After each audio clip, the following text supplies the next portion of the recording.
C'est l'heure de Mardi Politique sur France 24 et RFI. Bonsoir Frédéric Rivière. Bonsoir Rosine, bonsoir à tous. Et ensemble, nous recevons Claude Maluret. Bonsoir. Bonsoir. Merci d'être là. Vous êtes sénateur de l'Allier, président du groupe Les Indépendants et membre de la Commission des Affaires étrangères, de la Défense et des Forces armées. Donc Vladimir Poutine reconduit à la tête de son pays avec 87% des suffrages, rien d'étonnant bien sûr. Il sort renforcé par cette réélection et compte ses alliés à l'extérieur de son pays de plus en plus nombreux et évidemment c'est une très mauvaise nouvelle. C'est une nouvelle qui est attendue. Le résultat a été connu d'avance. Donc cette élection ne rime à rien. Elle vise à une ligne de propagande interne et rien de nouveau. Par contre, ce qui l'accompagne, c'est un durcissement. Un durcissement qui s'est manifesté par l'assassinat de Navalny, par la répression de toutes les oppositions et c'est peut-être ce qui est le plus inquiétant aujourd'hui, si ce n'est inquiétant, en tout cas le plus troublant, c'est après l'échec relatif de la contre-offensive ukrainienne, le succès dans un premier temps, puis l'échec de la deuxième phase, c'est la reprise de l'initiative par les Russes aujourd'hui, par l'armée russe aujourd'hui en Ukraine. Le vrai sujet, il est là. Le vrai sujet. Sinon, en Russie, vous pourrez dire, il s'est rien passé. Tout le monde a trouvé ça. Mais je vous parlais de ses alliés extérieurs, que ce soit la Corée, la Chine. Là non plus, je pense qu'il n'y a pas de rien de nouveau sous le soleil. No news, comme on dit. C'est clair. L'alliance, l'internationale des dictateurs s'est reformée. La Russie, la Chine, la Corée du Nord, l'Iran, un certain nombre de pays de ce qu'on appelle le Sud global, à mon avis à tort, mais de ce qu'on appelle le Sud global. Ouais. C'est comme ça depuis le début de la guerre en Ukraine. Ils ont déclaré, c'est-à-dire un sujet sur lequel je me pose la question des dirigeants européens qui n'arrêtent pas de dire on n'est pas en guerre avec la Russie. Je ne vais pas dire le contraire, je ne vais pas proposer qu'on déclenche la guerre avec la Russie. Mais les Russes, les Chinois et les autres, a fortiori la Corée du Nord ou l'Iran, n'arrêtent pas de dire à longueur de journée nous sommes en guerre contre l'Occident, nous sommes en guerre contre le système international tel qu'il est, et nous voulons abattre ce système. Donc je me dis, il ne faut peut-être pas trop répéter, il faudrait au moins dire... expliquer aux gens qu'eux disent qu'ils sont en guerre contre nous, et dire que dans ces conditions... il faut bien s'attendre à des jours difficiles et préparer l'opinion. Alors, lors de votre discours très remarqué sur le débat et le vote au Sénat sur l'accord signé avec l'Ukraine, vous avez dit « Le régime de Poutine n'est pas une démocratie illibérale, une démocrature, un pouvoir autoritaire et tous ces euphémismes mensongers, je cite, mais une mafia d'État. » Alors, que doivent faire les Européens face à une mafia d'État ? Je pense pas qu'on puisse faire grand-chose. De la même façon qu'au moment de l'URSS, on disait que peuvent faire les Européens. Bon, il y avait Radio Free Europe, un certain nombre de choses, soutenir les dissidents lorsque c'était possible, mais tout le monde disait c'est la Russie qui fera elle-même la différence. Il y a tout de même quelque chose qui, à l'époque, était quand même significatif, c'est la guerre des étoiles de Reagan. C'est Reagan, même quelles que soient les critiques qu'à l'époque on lui faisait, qui, avec la guerre des étoiles, a précipité la chute de l'URSS. Bon, on va pas refaire la guerre des étoiles, mais soutenir, de toute évidence, soutenir à fond, et soutenir plus qu'on ne le fait aujourd'hui, l'Ukraine, parce que la Russie montre qu'elle n'est pas, s'il n'y avait pas la menace nucléaire derrière, on aurait déjà beaucoup plus aidé l'Ukraine, et je pense que Poutine aurait perdu cette guerre. Il peut toujours la perdre, mais avec les hésitations, avec les élections américaines, avec les hésitations européennes, il est possible qu'il la perde pas tant que ça. Donc, bien sûr qu'il faut... La première chose qu'on peut faire aujourd'hui, nous, notre guerre des étoiles à nous aujourd'hui, c'est soutenir l'Ukraine à fond. Alors, Claude Maluret, vous dites, je vais vous citer, je préfère le Macron qui réunit les pays démocratiques à Paris et que rien n'est exclu à celui qui dit il ne faut pas humilier Poutine, propos qu'il avait tenu, on s'en souvient, au début du conflit lorsqu'il maintenait à l'époque le dialogue avec le président russe. Est-ce que vous pensez que la menace d'une intervention militaire française puisse dissuader, tempérer les ardeurs de Vladimir Poutine? Non, je pense pas.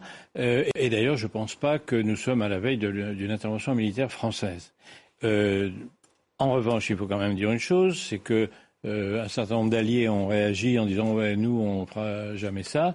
Au moment même où le New York Times disait il y a 14 bases de la CIA en Ukraine, au moment même où les Anglais ils l'ont dit eux-mêmes, on a déjà des gens là-bas, on ne compte pas augmenter, mais ça voulait dire on a déjà des gens là-bas. Et par conséquent, on va pas envoyer des troupes pour se battre en Ukraine. Mais dans cette situation délicate aujourd'hui, où il y a déjà un accompagnement. On n'envoie pas des canons César, on n'envoie pas des... Mais c'est logistique essentiellement. Voilà, c'est logistique, c'est des mesures de soutien. Je pense que ça, bien entendu, il faut pas reculer devant cela. Il faut pas avoir peur devant cela. On entend beaucoup dire que Vladimir Poutine ne s'arrêtera pas à l'Ukraine. Vous-même, d'ailleurs, vous le pensez. Vous avez cette certitude que Vladimir Poutine puisse avoir des intentions belliqueuses à l'égard de pays membres de l'Union européenne ou de l'OTAN? Qui peut avoir des certitudes, puisque par définition, il entretient le brouillard de la guerre. Personne n'avait la certitude, ou plutôt tout le monde pensait que la veille de l'invasion en Ukraine, qu'il n'interviendrait pas en Ukraine. Une très grande majorité des gens le pensaient. Donc, moi, je me méfie, comme disait Pierre Dac, c'est dur de prédire, de faire des pronostics, surtout quand il s'agit de l'avenir. Regardez ce qui est en train de se passer. Regardez la Transnistrie. Déjà, le processus habituel. On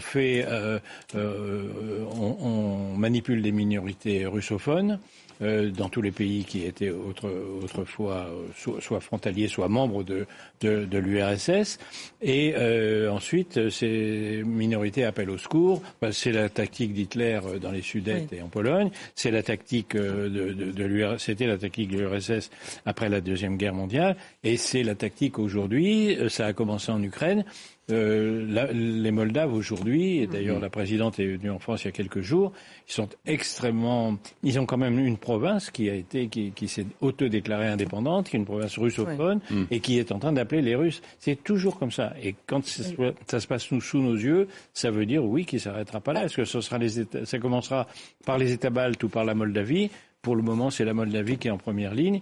Oui, si on le laisse faire en Ukraine, il attendra un petit peu et ça recommencera en Moldavie ou dans les États baltes. Alors justement, on a comparé le Rassemblement national, le Parti communiste et la France insoumise aux Munichois, c'est-à-dire aux partisans, dans le fond, de la politique de l'apaisement, qui était la doctrine des Anglais, suivie par le Français Daladier. Vous parliez des poches germanophones des Sudètes. Aujourd'hui, les Russes utilisent les poches russophones, justement.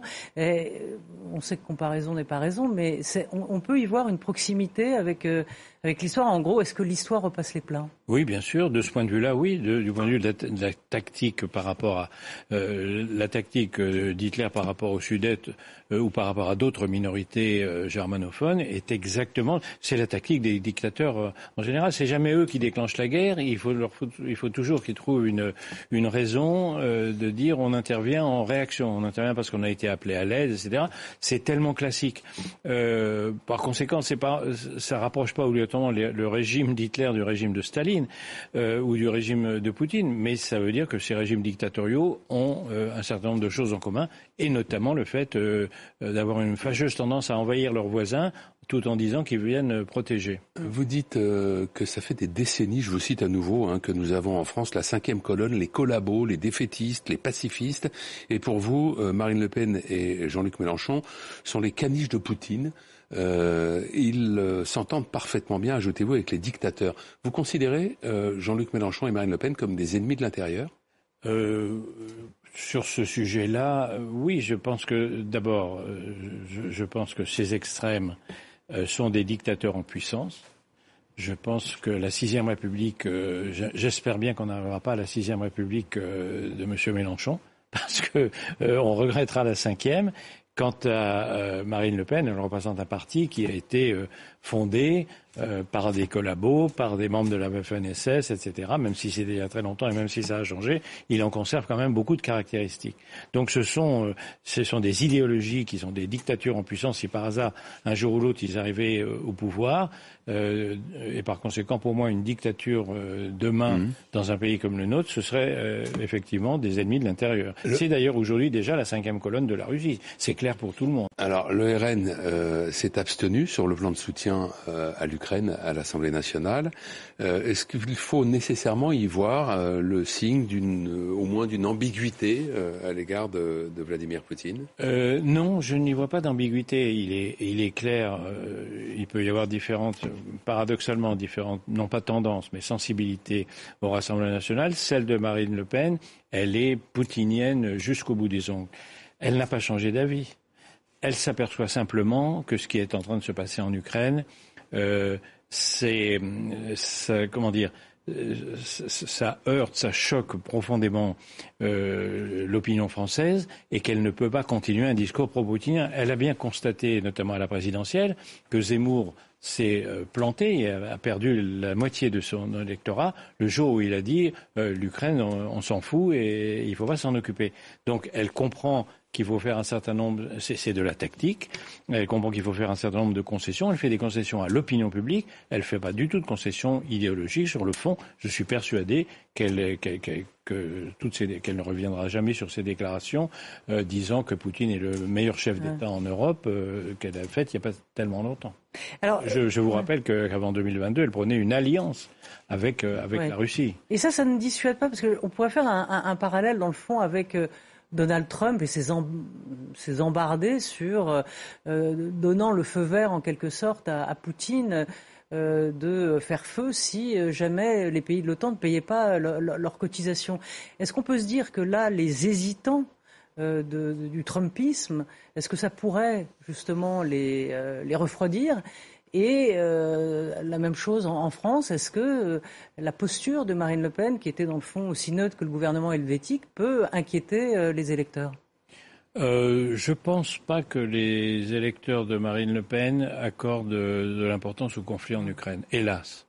Je pense que les motivations pour voter pour le Rassemblement national aujourd'hui sont des motivations internes, sont souvent d'ailleurs des motivations pour une partie d'entre eux complotistes. On retrouve les électeurs du Rassemblement national chez les complotistes, chez les antivax, etc. Il y a un écosystème qui est largement entretenu par les réseaux sociaux et qui trouve ses racines vraiment profondément dans un nationalisme exacerbé, qui est d'ailleurs paradoxal avec la position sur l'Ukraine.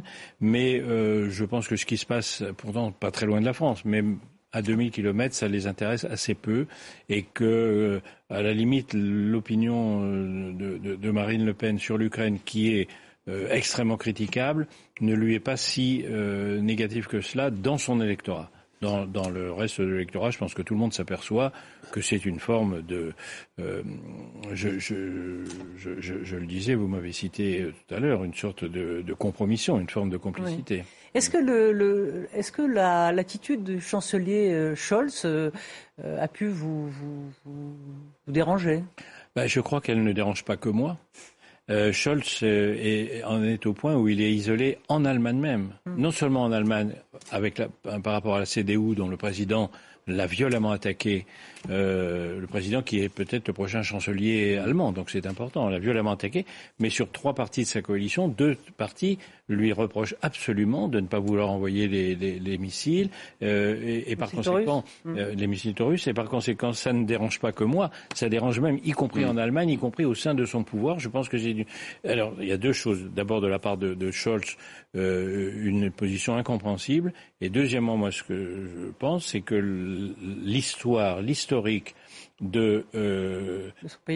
d'entrisme dans le SPD de la part des services de renseignement soviétiques à l'époque et russes aujourd'hui est quelque chose qui est toujours d'actualité et dont il faudrait d'ailleurs que Scholz se méfie en premier. Il ne nous reste que quelques secondes, Claude Malhuret. Le Sénat va être appelé jeudi prochain